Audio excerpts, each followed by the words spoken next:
He knows Lamar Jackson, in his words, is the best player on the field. There's going to be moments when he goes off. They're trying to limit those. So far they have. And what a catch right there by Brock Bowers. Brock Bowers may be one of the greatest tight ends in college football history. Two-time Mackey Award winner as well. You see, he catches like a wide receiver. Welcome to the Put on Waivers Media Group, home of the Put on Raiders podcast and the Student Body Right podcast. This is your place for the best breakdowns and the best insight for those who fight on and bleed silver and black. Now, here are your hosts, Dwayne Douglas and Ryan Holmes. And welcome, everybody, to the glorious episode of the Put on Raiders podcast. I'm your host, Dwayne Douglas, along with Ryan Holmes, and we are podcasting, or I am, off the beautiful shores of the Pacific Ocean. Beautiful day out here in Southern California. PORSB is my Twitter handle, and Ryan's is RHOM22. Please don't forget to rate, review, and subscribe to the podcast. Also, you can, the 70% of you are just watching and just not subscribing. Please subscribe. It really helps the show grow. And then thank you for listening to the show in Oakland, California, Madison, Wisconsin, Albuquerque, New Mexico, and San Juan, Puerto Rico. Listen to the Put on Raiders podcast here with myself and Ryan. Ryan, how you doing today? Doing good. I'm in the middle of the country right now. I'm in wet, cold, rainy Dallas. Yeah, it's right crazy. now. So not on the beautiful shores. I won't see the beautiful shores for about a month. Oh, jeez, you'll be there for a minute then. You'll be there for a minute. All right. Yeah. Well, hey, listen, enjoy Dallas. Get some good food out there. I heard they got good food out there, so hopefully you can grab some if you get a chance to. Want to roll through a couple questions throughout the show real quick.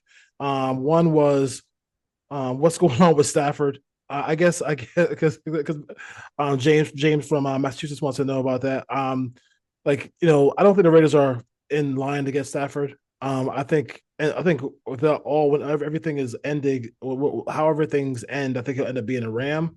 I don't see how the Rams trade him, and I don't see where the Rams replacement for Stafford is. So that's the weird thing for me about it. But I guess him and his wife were like on IG today, playing around, talking about where they might not be back or stuff like that. So weird thoughts about Stafford, because I don't see the replacement for them. But maybe they got a plan. I don't know. I think it's more just posturing for money, because they took money from 2025, moved it to 2024 on his contract last year, because the deal he signed, I think, was around $40 million, which nowadays for a quarterback of his caliber is getting well north of that. So they had to move some money around last year. They were able to adjust his contract, which means he's making less this year. So he's probably looking around, but like you said, the Rams, they went to the playoffs. They have a young team. They're not playing a lot of guys a lot of money. They're going to move on from Cooper Kupp. They don't have a lot of guys, like you said, that are going to be threatening the salary cap as far as, they don't have to pay anyone. They have a really young defense. Puka Nacua is still on a rookie deal. So I think if they can get him up to, $48-50 million for this year and go for another year. But Sean McVay has a young team that advanced in the playoffs. I believe they got to the second round. Like, they're not just going to blow it up now, like when they have a young, talented nucleus. So keep it together, try to draft his replacement. If they move on from Matthew Stafford, there might be a market for him. And, people think that they're going to get him for pennies on the dollar. That's not going to happen. The Rams aren't going to move on from Matthew Stafford for a fifth round pick or a fourth round pick. So exactly.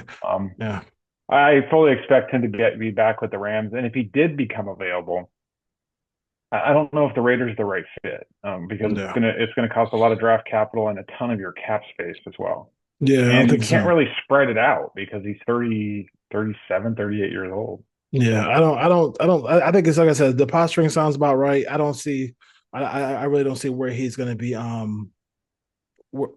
are they going to start? Stetson Bennett? That's what Jimmy I'm saying. Garoppolo? Who are they going to play? You can make and Ryan, you can make the argument they came the closest to beating the Eagles this year in the playoffs. Like, you know what I mean? They had the ball.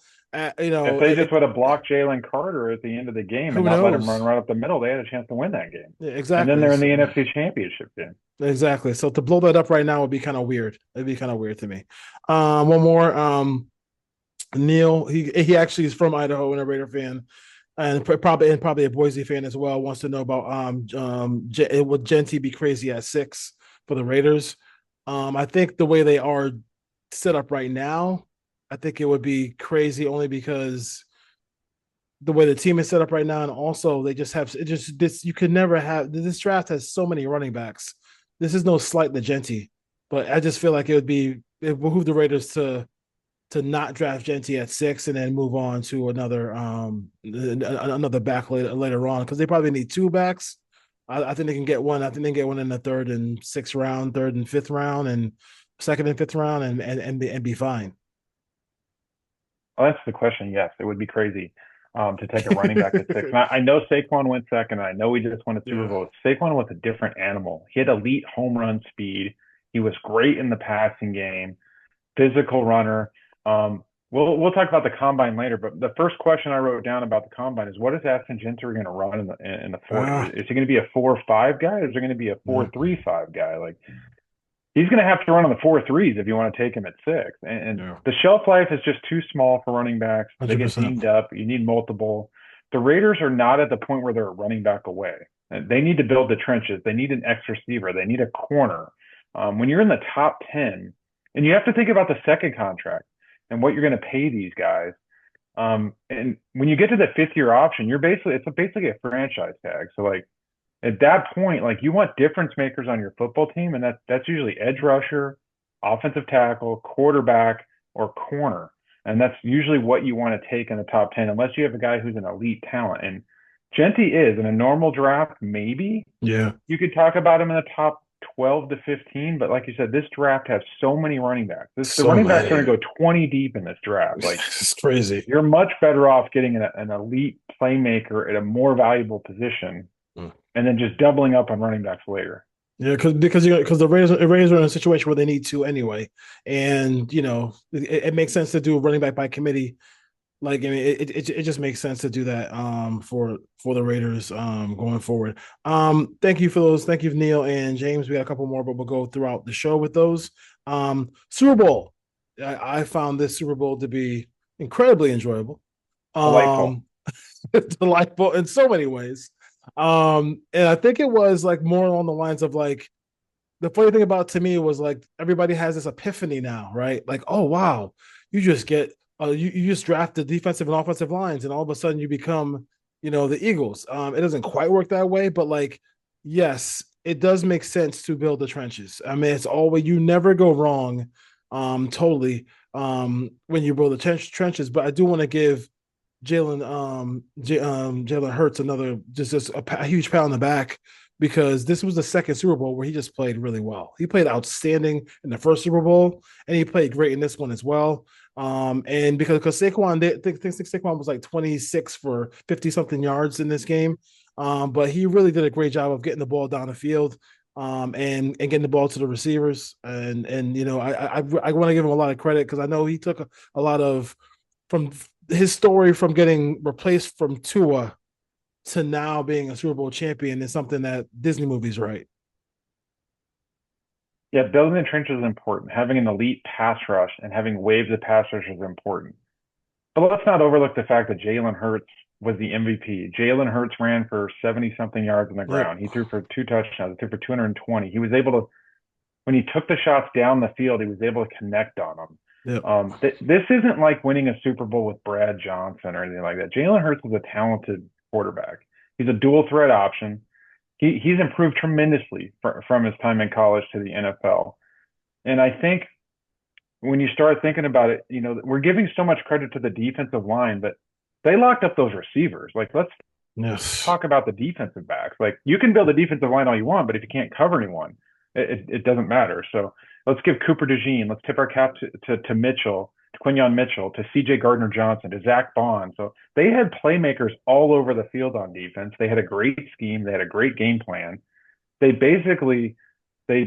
doubled Kelsey. Every time he went over the middle, they brought a safety down to help double him, and they tried to force Mahomes to throw it outside, which the Chiefs weren't very comfortable doing, which is what teams should have been doing all year. But 100%. The Chiefs' flaws got exposed. They didn't want to run the football. They couldn't hold up at offensive tackle.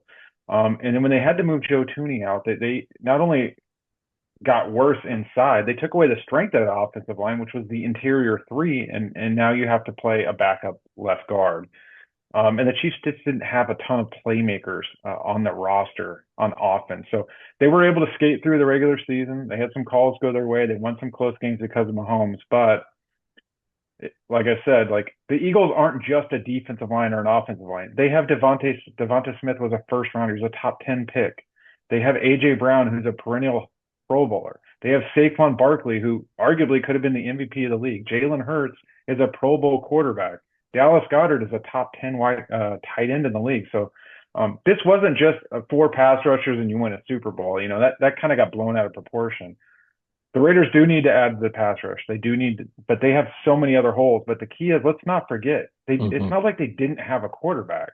Right. And congratulations to Jalen Hurts, who now blew my tweet out of second-round quarterbacks that haven't done much. He's now the second guy in the last 30 years to win a Super Bowl. There was a second-round pick, Drew Brees, Jalen Hurts. So tip the cap to Jalen Hurts. Let's not overlook the fact what a good football player he's become. Yeah, and I mean, so I can hear Raiders fans saying, so you're saying there's a chance, right? If you draft somebody in the second round, you can say there's a chance. If you hit on like 17 first round and second round picks, exactly. the 4 or 5 years before that, exactly. The Raiders don't have that much time though. They need to win right now because of Max Crosby. No question, but there's no question about it. And Pete Carroll. Yes, Pete Carroll. And like I said, what it hurts, I think it's about the projection too. Like we know what Lamar Jackson is, so now people want to project him as a Super Bowl champion one day. Same thing with Josh Allen, a Joe Burrow. So like now that somebody who's not in that class, not in that perceived quarterback class of like level of play, won a Super Bowl, they want to bring him down a little bit by saying, "Oh, Saquon, the team he was on was cool." I was on Twitter today. How many people got at me today saying the Eagles are quote unquote stacked? Well, I mean, that is just like, I mean, that's erroneous. That's erroneous and ridiculous because I mean, if you took out Jalen Hurts and you put in Daniel Jones, you're not getting the same result. You put in Derek Carr in that situation, you're not getting the same result. Like you're not getting the same result. He like just give him credits for what he accomplished and just move on because the guy he put in the work. And then I think in the biggest games of his career, like the biggest 2 games of his career, the 2 Super Bowls, he's 1-1. But like, you know, he easily could be 2-0 with a play here or a play there. If he holds on to that ball instead of having to hit the ground and fumbling, or they don't have that illegal contact and the game goes to overtime, you never know. So yeah, obviously he should get a lot of credit. I mean, it's not just the tush push. He's able to move the football. He's able to move the football when he needs to, and he did a great job of running the football as well to keep the chains moving when he had to. And this roster wasn't just built with first-round picks. Like they've done great in free agency. They've hit on trades. They traded for A.J. Brown. They traded for C.J. Gardner-Johnson. Yep. They've hit on their first-round picks the last couple of years. They've missed too, and they missed on Jordan Davis, who we talked about on the show a couple of years ago. So they have some misses in there. They found a left tackle who was playing rugby that's turned into a Pro Bowl player. So that's you can't really count on that happening. And then they hit on in free agency on Saquon Barkley. So you're not going to find a 2,500-yard rusher just on the streets. Like that was a great sign by them. But they had the right scheme, the right personnel, the right offensive line, and then everything clicked. So I would still much rather have the Mahomes, the Burrow, the Allen, the Jackson on your roster for 12 years and try to win multiple Super Bowls and try to do what the Eagles were able to do. Now the Eagles have sustained it. Now they're going to have to start paying a lot of those guys as they get older, as they hit on those draft picks. We'll see how many of those guys they can retain because that's what happened to the Chiefs. They had a ton of talent. The Eagles hit when Jalen Hurts was on a rookie deal and they have those guys still on the roster for cheap. They paid Hurts. Now they're going to have to start paying those guys. The Chiefs did it with Mahomes, and once they had to start paying guys, they weren't able to keep them. And now we're going to see what the Chiefs do. If they can find a way to keep Nick Bolton and Trey Smith, because they're both free agents and they're going to command top dollar. Can they afford to keep them? I don't know if they can. So the Chiefs roster is going to keep taking hits every year. They're going to have to start hitting on more draft picks. The Eagles did it right. You hit on the rookie quarterback, then you build around them, and then when it's time to pay him, they paid him. Because they haven't had to pay all those draft picks yet. Yeah, no question about it here. And then before we go to our next line, our next thing in the rundown here, KC, they're in a position where they got to fix the offensive line and fix weapons in the offseason. and only have like 11 or 12 million dollars in the salary cap as well. So, we'll have to see what happens with like, people like Trey Smith, people like Bolton. Though those guys are going to command big money in the open market. What are your thoughts about what's on the horizon for KC as they try to keep things going in this Mahomes era? You open the checkbook and you convert all of Patrick Mahomes' money next year to a bonus, and you free up like 20, 30, $40 million. So whatever you need to do with Mahomes' contract, because he's not going anywhere, free up as much salary cap space as you can, and then try to retain some of those guys. But they need to start hitting on some more draft picks. They need to rebuild the secondary. I still think that they need some secondary pieces. They need another safety. They need another corner. They might need a linebacker if Bolton leaves. Chris Jones is now starting to get up there in age. Can they get another interior pressure? Can they get some tackles on that roster? They tried. They took the tackle out of BYU last year. It didn't work out. They took the tackle out of Kentucky a couple of years, Kennard. That didn't work out. So we'll see what happens. They may need another tight end. Who knows what Travis Kelce's going to do? He's getting up there in age. Juju Smith-Schuster probably won't be back, but now they have Worthy in place.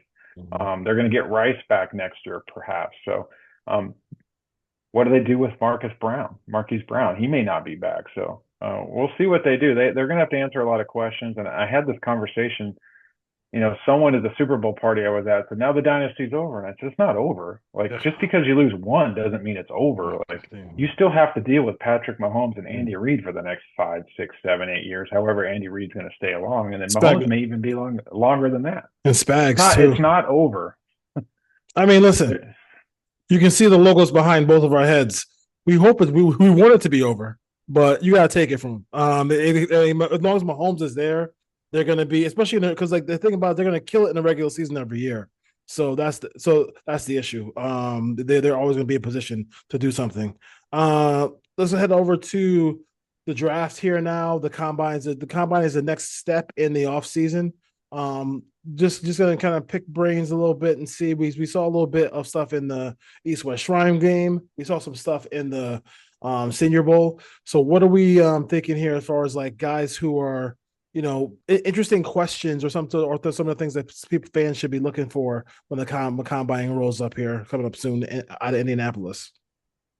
I wrote down the names. Obviously, the Raiders are picking at 6. So I wrote down some names of guys I want to see what they do at the combine as far as the athletic testing. Some guys later on, and then a couple other things. So I'll run through this. It might take a couple minutes, but first question I wrote down is Ashton Genty. What is he going to run? That's going to be the key thing. If he runs in the 4.3s, I don't think he will. But if he does, and he can break tackles, and he's physical, and he can catch the ball in the backfield, now he might get his way up into the top 10. If he runs in the 4.48, the 4.52, 4.55, now it's questionable whether you want to take that guy at that point because he's not typically the home runner. I know he had a bunch of long runs in college, but he was playing in the Mountain West Conference. So we'll see what he runs before you start talking about him in the top 10. Will Johnson, the word on the street is he's not going to run well. He's going to run somewhere around 4 or 5, which is for a big corner that's 6'2", that's not bad. But is he a better fit in a zone system? If he runs in the low 4.4s, that's a totally different animal. If he runs in the high 4.3s, then absolutely you take him at 6. T-Mac, McMillan, the wide receiver, the big physical wide receiver out of Arizona, what's he going to run? Is he going to run in the 4.4s, or are we talking about 4.55? So when you start talking about taking guys at 6, like they need to have dominant physical traits. They need to have speed. They need to have size. They need to be difference makers on a football team. And then as you get later in the draft, I'm curious, what's Will Howard going to run? I mean, there's articles saying Chip Kelly said he ran 22.1 miles per hour in a practice on an 80-yard touchdown run in the fall. If Will Howard runs 22 miles an hour, he's going to run somewhere in the 4.4, 4.5 range at the combine. That's a difference maker if he can do that. That's going to elevate his draft stock. What's Jalen Milroe going to run? Is he going to run in the 4.3s, like 4.35? And then some guys that like speed's the question on him. What's Darian Porter going to run? Big physical corner out of Iowa State. He ran well at the Senior Bowl. I'm curious to see if he can run in the 4.3s to 4.4s. It's 6'2". He's going to shoot up the draft boards. What's Cam Scatabo going to run? That's a huge. I want to know what he's going to run. Is he going to run in the 4.5 to 4.6 range, Or can he get into the 4-4 to 4-4-5? What's Devin Neal out of Kansas going to run? So when you start talking about these backs, the difference between getting into the low 4-4s and you're running mid 4-5s is a huge difference when you talk about getting out of the open field and can they take it to the house, or is it going to be more of a 15 to 20-yard gain? I want to know if Shedeur Sanders is going to throw. My guess is he's not. He didn't do anything at the East-West Shrine game. I don't anticipate him throwing at the Combine. He may save it for the pro day. What is he going to do? He may just show up and do the interviews. He may do the height and weight. Is he going to lift? Is he going to run? Is he going to throw? I don't think he's going to do any of the testing. So that may drop him down the board a little bit and hopefully get him in range for the Raiders if they have interest in him at 6. And then after McMillan at wide receiver, I wrote down the Raiders need a big X, an outside receiver that can be a red zone threat. They need that big body guy. They have Jacoby Myers. They have Trey Tucker. But they don't have that big 6'3", 6'4", 6'5" receiver that can be a threat. So I wrote down some names. What is Trey Harris going to run? What's Savion Williams, 6'5", 225 out of TCU? Eric Alamont, I think I'm saying his name right. Ala Manor out of Stanford, a big physical X receiver. What's Jaden Higgins at Iowa State going to run? That's what I want to see. Which one of those guys is going to run in the low 4-4s, the mid 4-4-5 versus the guys that are going to run 4-5-5, because they can be difference makers and be more vertical threats as well. And then the one guy that I have circled, I talked about him on a previous podcast, is the safety out of Illinois State. I kind of like Keandre Jackson. He's a big safety, 6'3", 215. The ball production went up this year, 6 passes defended, 3 interceptions, 2 forced fumbles.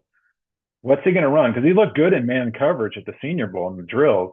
And we're talking about a 6'3", 215-pound safety. If this guy runs well, he could shoot up the boards, and he's kind of my sleeper right now as far as a safety that the Raiders can go out and get. Can they get him in the 5th round, or is he going to run and put himself in the late 3rd, early to mid 4th round range? So those are kind of the guys that I have circled. I want to know who's the X receiver going to be here that stands out. What's Jackson going to run? And then kind of those other guys I mentioned, what are they going to run? Because you don't really learn a lot at the Combine. It's the underwear Olympics. Like who can bench press, who can jump, and who can run. So we were trying to figure out the speed of most of these guys now. You're muted. There is a whole lot of questions about a lot of different things. For me, is like, what can they with Sanders, didn't really do anything in the East-West Shrine. I mean, last year, like, you saw some of these other guys do some things in the Senior Bowl, like Bo Nix and Penix. Penix kind of left during the week. What does that say about him? I mean, there are questions about the arm strength. There are questions about Sanders. Let's just see if he actually does anything. I mean, he probably won't do anything, but that means he's putting everything into his pro day. I do think that, like, we obviously know what he is. We've seen enough games, enough tape. He's been in school for a long enough time where we can know where he is. So we'll see what happens there. The rush for quarterback 3 obviously is going to be the big thing in this draft. And it's hard for me when I look at the measurables of a guy like Will Howard.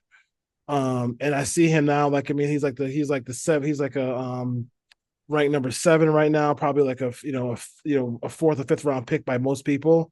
But when you look at his actual, we'll see how big and tall he is for real, but he's like 6'4", 6'5", 235. If you look at the tape at Kansas State, he was dual threat. He ran a lot more, and he was not easy to take down. I mean, he's playing against Texas and Oklahoma and stuff like that. I think that, so, like, I mean, he in those games, he did, he does have some ability and some skill set there. And I think maybe for him going from that running system and then now going to a situation where he could throw the football a little bit, show his arm strength, show some ability there. Yes, they had, 2 tremendous receivers. I mean, you can't, let's be honest. They had great 2, and 2 great guys.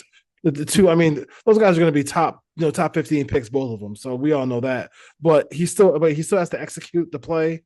And his deep ball looked a little bit better than it had in the past. So I think working with Chip Kelly helped for the Raiders. I mean, he might be an option later on. But I want to see like where he gets drafted because I think that he might be a guy who kind of can really make a name for himself in the combines. You got I go would ahead. add real quick, the article that I read about Will Howard running 22.1 miles an hour in practice, there was a quote from Chip Kelly, and he said, all of my quarterbacks can run 20 miles an hour or faster. So he didn't recruit those quarterbacks. They were basically there. They're there But he did make a point to say, all my quarterbacks can run on that team. at Ohio State this year. So Julian Sand can run 20 miles an hour. I He gotta said every quarterback on the roster can run oh, over I 20 miles an hour. gotta see that one next year. Because only 'cause I see that kid play live out here because I saw him play live in California, so I didn't. He passed mostly. He's a good passer, so we'll see. See about that. That's interesting.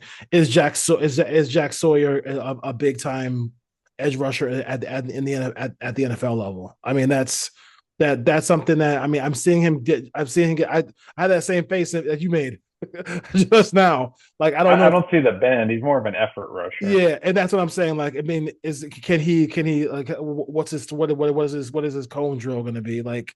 I just don't know how well he's going to do in that. And I just don't know how big of an impact he's going to be as far as that goes. I don't know. He just won a championship. He had a game stealing play against Texas, but as Texas and the NFL, two totally different things.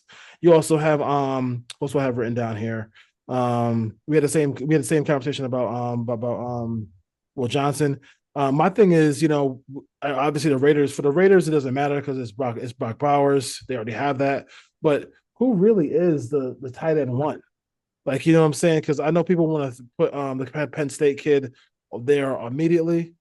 I don't I like the kid from Bowling Green a lot. Like, you know what I'm saying? Like I really do. I know he's probably a flex tight end, not a traditional tight end, but I do like him a lot. I kind of want to see how he runs, and we'll see what I like the tight end of Michigan. yeah I think he's going to be a difference maker. yeah Colton. Colston Loveland. I think it's something like that his name is. So like he's a guy who I think he might be better than the Penn State to me. So we'll see how that goes. And then you have the 6'7" defensive tackle from Kentucky. I just can he ever get his pad level low? You know what I mean? Like, I mean, can that take place for him? Because I saw in the Senior Bowl, it just seemed like people who had the offensive guards who had good pad level kind of just like stood him up and he couldn't go anywhere. So low man wins in the National Football League. So I kind of want to see that as well too. So a lot of different compelling things here coming forward for the National Football League. I love. I mean, I know it's the like you said, it's the gym and shorts Olympics, whatever. It is fun. It is fun to see some of these great athletes play, and then you get the quarterbacks. Fun to watch them run. Yeah, watching them run is phenomenal. I feel like I'm at the Olympic trials when I watch some of these guys run. Can anyone break cool. Xavier Worley's record from last year? That's good. Interesting. I know he can. Is there film? Did you ever see? Do you follow? It's a Twitter handle called Football Greatest Moments. No. So they had a video of Darrell Green running a 4.2 at 40 years old. And I just like, this dude was, I remember Darrell Green. I used to love, I mean, like, I was obviously, we're not Redskins fans, but I definitely, there's some players who you just loved outside of your own team. I just love Darrell Green. He was great. He was phenomenal. He was quick as hell. And there's rumors that Bo Jackson ran a 4.12, and then I wonder what Deion Sanders ran when he wanted to. I don't know what his official combine time was. Exactly. I have to imagine he was running 4.2. Yeah, it's crazy. I mean, Bo with that kind of, I mean, he has some weight on him too. Like, I mean, it's muscle, but like for him to even be close to 4.2 is, but Bo was amazing. But still the best athlete I've ever seen in my life. I love Bo Jackson. I don't care. I'll fight with anybody who would say that's anything different. Let's see here. So I came up with some. So I was at work and it was very slow. So so I basically broke down draft scenarios for myself and a draft scenario for Ryan. So I had a hat, pulled out, put names on paper, and I put free agent quarterbacks in there. Then so we have and then I also did it for some free agents as well. So pulled out for Ryan. Ryan ended up with the Raiders having in this offseason before he gives his mock draft of the first four rounds. This the caveat to it was I think you had who'd I give you? You gave me Chris Godwin as a Chris free agent, Chris Godwin, Trey free Smith, agent. Yep. and trading for Geno Smith. Yeah. So Ryan went into the draft with those three free agents signed in the first part of free agency. So in your first round, where'd you go? I'll give the back story here real quick. So Chris Godwin, you had a wide receiver. Trey Smith, you're fortifying your right guard position. Now, what do you do with Dylan Parham? Does he go to center? Does Jackson Powers Johnson go to left guard? Does Dylan Parham go back over to the left side, or the Raiders address that in the draft?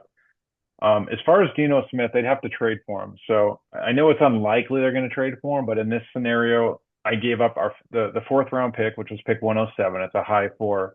With the caveat, I gave up a conditional third round pick in 2026 that can easily become a second round pick. So it would be giving ammo to the Seahawks to go get a quarterback in next year's draft. Now, they may not want to do that because, unless they want to play Sam Howell for a year, with Mike McDonald, maybe they want to reset it. Maybe there's a quarterback they like in this draft. But I gave away the fourth round pick and then potentially a second round pick next year to get an older Geno Smith. So in the first round, I addressed the defensive tackle. The best player on the board was Mason Graham. I picked Mason Graham out of Michigan, add him to the line, put him next to Christian Wilkins on the interior, and just build up that D line. Bring back Malcolm Kuntz, obviously you have Max Crosby, so those are your four across the line.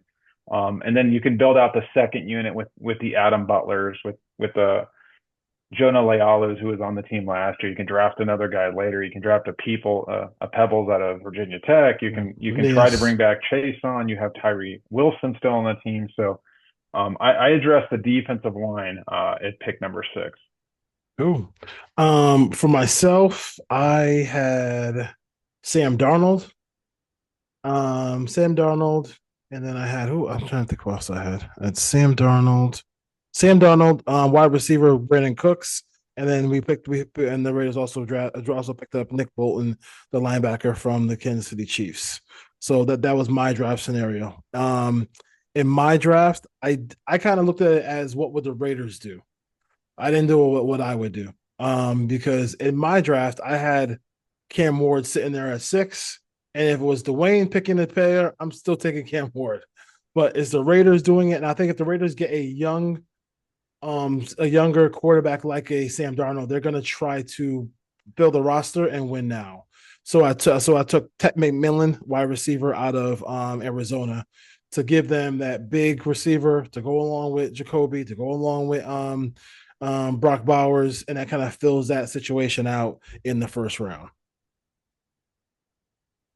I would add that this is more of a fun exercise. Some of these players won't be there. We know that when we get to that picks. Like Cam Ward was available in my scenario too. I don't know what the website we used today was thinking, but for both of us, he was available at 6. So I hope he is. I tried to avoid some of those scenarios. There'll be a guy that I pick later in the third round that we know won't be there, but it was just like, all right, this is a fun exercise. I'll take him. So for the mock draft police that want to come after us in the comments, like these guys won't be available. We understand that. This is just a fun exercise. We ran through it today. Moving to the second round, after I addressed defensive tackle in the first with Mason Graham, I took Ray Zabel at the top of the second round, the offensive lineman out of North Dakota State. So I went for the trenches. So I traded for an older quarterback, and then I addressed the trenches. I would play Zabel at guard initially. So in my scenario, your starting line would be Miller, Zabel, Jackson Powers Johnson, Trey Smith, and DJ Glade. Pretty good offensive line. That's a good start for the Raiders to fortify the interior of the offensive line and the interior of the defensive line with their first 2 picks. On my second round pick, number 37, I went with Omarion Hampton, running back from North Carolina. This was the worst. I've said it once 20 million times. This was the worst running back room I've ever seen the Raiders have. If this was a full draft, when we do our full mock drafts, I'm definitely taking 2 running backs. I'm just going to throw it out there right now. I don't care, but I do like Hampton. I think he's talented as hell. I think he can catch the ball out of the backfield. He has that make you miss. He has that ability to just kind of change his field position in the blink of an eye. I like him a lot. He is, he's one of my favorite players in this draft. We'll see what he runs in the combine, but I had Amari Hampton going second in this draft. That brings me to the third round pick, who I mentioned earlier that we don't Yes. believe will be there, but in my Yes. draft scenario, he was available at Yeah. 68. So I also took Amari and Hampton, the running back. I was looking for Judkins, maybe Henderson, and those guys both went for some reason in the mock draft I did, which allowed Hampton to slide down. So you could interchange them if you want. Quinshon Judkins, Amari and Hampton. If either one of those guys is there at 68, the Raiders should pounce on them. No question about it. We're in the third round now. So Your third round pick. third round pick here, I went with Ohio State corner Denzel Burke. The Raiders can use help there. In my draft scenario, I didn't have either Will Johnson available. I was thinking about maybe Will Johnson at 6. Didn't have him available. Didn't have Mason Graham available. So for this exercise, it actually worked out because we didn't have the same guys. But so I want the Raiders need a corner, they need a quality corner. So hopefully Denzel Burke can fit the bill there. With the third round pick they got from the Jets, which is 5 picks later, 73, I also took a corner. A guy who, again, another Senior Bowl standout, a big, long corner, 6'2" out of Florida State. Azariah Thomas was available for me, who I like better than Burke. So I would love to get my hands on him at 68 or 73. He may go before that. He may go in the second round. But like I said, for this exercise, these players were available. So I addressed the secondary. The Raiders need another corner. So I went ahead and took him. You pair him with Bennett long term, roll another year with Jack Jones and see what you got out of him. We don't know what's going to happen with Nate Hobbs. So I've gone defensive tackle, left guard, running back, corner with my 4 picks. And then I have one more pick we'll talk about after your 4th round pick. Cool. 4th round pick, I went with Omar Normal Lots, the defensive tackle from Tennessee. The Raiders need a defensive tackle. They got to get some bodies in there in that room. So hopefully he could fit Pete Carroll and Patrick Graham's system. And then give them a big body to go along with Wilkins and Crosby and the rest of that defensive line. Yeah, my final pick is actually the 5th round because I traded the 4th round pick to the Seahawks. So I made an extra pick at pick 144 now. I know Spytek's been aggressive. I know the Bucs are aggressive. They like to move around. I actually messed around with a mock draft. I tried to move around like 3 or 4 times, and I'm like, that just never really happens. I know fans love to do it and accumulate 77 picks in this draft and 28 picks in the next draft, but that's not how NFL front offices do things. So I stayed put at pick 144. I wanted to address the quarterback position because I brought in an older Geno. And Quinn Ewers, who I don't think will be there in the 5th round, was sitting there. And I know he didn't have a great year, but he also lost a lot of talent off that Texas team from 2 years ago. He lost a lot of guys outside. The running backs were all banged up this year. The offensive line was up and down. So I'd take it. If we got to the 5th round and Quinn Ewers is there, you take a shot at him. He can move a little bit. He has arm strength. He can make the throws. He was inconsistent, but in the 5th round, sit him for a year or 2 behind Geno Smith and try to develop him. That's not going to prevent me from taking a guy next year in 2026 or 2027. Just keep taking them. So I was literally looking at Dylan Gabriel, Quinn Ewers, Tyler Slaw out of Louisville, Kyle McCord. They were all there. I lean towards Ewers. I believe more in what he did in 2023 when he had more talent around him. And he still had a good year this year, but it just wasn't as good as it was before. He battled injuries. He was hurt a lot this year. He's a smaller frame guy. I do have concerns about longevity and how he's going to hold up. He weighs about 200, 203 pounds. So that'll be something to watch. What is he going to weigh in at the combine? Is he going to be 210, 215, or is he going to be closer to 200? But Quinn Ewers had a ton of hype coming out of high school. He went to Ohio State. Like, he's had production at the college level. In the 5th round, roll the dice. Just take a shot and try to develop him. Yeah, no question about it. I ended up with a linebacker Jeffrey Bassa from Oregon. So listen, it's been a while since we've had a really talented linebacking core. If I could put him on the field with Spillane, if and then hopefully I get hopefully I get better in coverage, and then get some help. Those guys can help stop the run as well. So again, like I said, listen, these are like I said, it's just the exercise. It is kind of I get this time of year. I was reading something about how like some of these sites are crashing because so many people are doing draft simulations. But it is a kind of a good experience for you to kind of see what's available. What go into it like you are the GM of your favorite team. It's kind of fun to see what pressure points you get to when do I kind of stay? Do I try to make a trade? Do I try to do all those things? I'm glad you didn't do like like 4 or 5 different trades in your draft. It's probably teams on people usually make about one I'm maybe. anti mock draft trade guy. Like I don't like to do trades in mock draft. Yeah. I mean, one time I traded back just to see what it would look like. Because my all my quarterbacks were gone, both Ward and Sanders were gone, so I traded back to see how far I can go and see if I could push it to maybe get a Jackson Dart or a Will Howard, things like that. But for the most part, I mean, teams usually stay put. We always remember the big trades. So as far as that goes, but it's always fun to kind of see what these guys would do as far as that is. Another season comes to an end. The Raiders not in the playoffs. Of course. What are your what's your lasting thing? What are your lasting thoughts about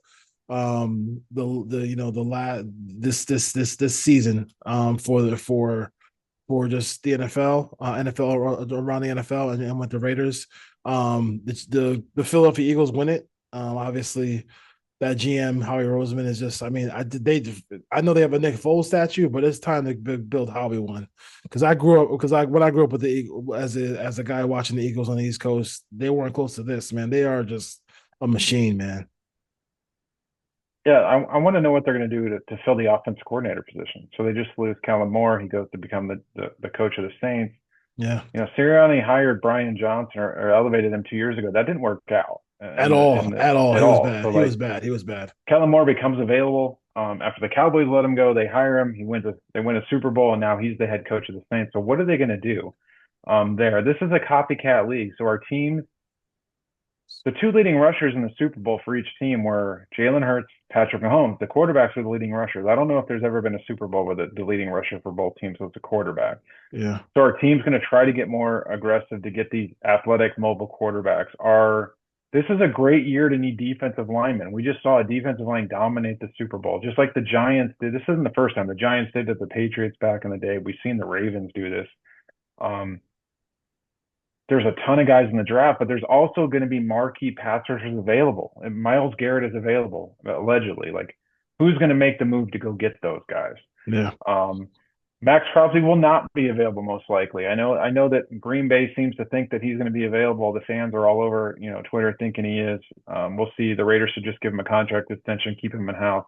It's funny because 2 weeks ago, Raider Nation was like, trade Max Crosby. They don't need him. Like, screw Max Crosby. And then now it's like, build the trenches, draft trenches. We don't need a quarterback. So like, you guys wanted to trade Max Crosby 2 weeks ago, and now you want to build the trenches. So which one is it? If I was commissioner for a day, I would put free agency after the draft. So we talk about all these holes, and I look at this list, and I'm like, well, I didn't fill a lot of holes. The Raiders have a ton of holes because we don't know what free agents they're going to bring back. Question on their own roster. Yeah, that's a good point. Do you think the NFLPA would be against it because it would? Do they feel like it would lead to less money?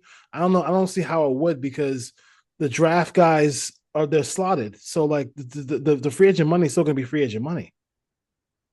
Yeah, I think when you have the draft afterwards, I think if you're a player agent or you're a player, like these teams have holes all over the roster, so they're aggressive trying to fill as many holes as they can between now and April. So more money gets spent, and it's different than baseball These guys get signed in a blink of an eye. As soon as that window opens, you start seeing all the tweets going out. I think if you had the draft before, the players might get less money because teams will start filling holes. Now you have 7, 8, 9, 10, 12 players on your roster you didn't have. From a fan's perspective, for me personally, I would rather have the draft first and just take the best available guys, because what happens is teams sign all these guys in free agent. They shrink the number of holes they have, and now they just start drafting to fill those holes for need. If you really wanted to draft the best players available, put it before and just take the best players, then fill the needs in free agency. Yeah. I wouldn't mind moving the draft up to mid-March. You have the combine and you move the combine up to like right after the Super Bowl, maybe a week or two after the Super Bowl. And then you do the draft and, March 10th, then you give, I know the pro days will be tough to get in there, but then you give a month, then you do free agency in April, because mini camps aren't going to be until late May, and then training camp's not till July. So I would like to flip it, figure out the calendar where you could flip it. I think it would be a lot more fun if the Raiders go into the draft and you haven't re-signed your own guys, and now you just start taking as many guys as you can. There'd be a lot more trades. Teams would move around a lot more. I think it'd be more exciting. And as we found out with all the NBA movement during Super Bowl week, fans love transactions. So I didn't basically people were talking about, the Jimmy Butler and the Luka trade all week. I didn't hear anybody talk about a Super Bowl anywhere, as far as I can see. You could even do the draft the first day of the new league year on March 17th, and then start free agency April 1st.